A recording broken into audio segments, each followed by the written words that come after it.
বাড়ি উদ্বোধনের সময় নিজেই সূরা বাকারা দিয়ে বাড়ি উদ্বোধন করবেন, পারা যাবে? নতুন ফ্ল্যাট উদ্বোধন হয় না, নতুন বাড়ি উদ্বোধন হয় না, ইমাম সাহেব হুজুর যখন দোয়া করতে আসবে হুজুরে বলবেন হুজুর একটু সূরা বাকারা তেলাওয়াত করেন, পারা যাবে?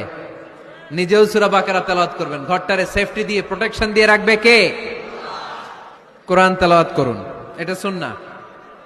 ঘরে কোরআন তেলাওয়াত করুন, জিন ভূত ব্ল্যাক ম্যাজিক জাদু টোনা বানমারা সবগুলারে নিঃশেষ করে দিবে কে?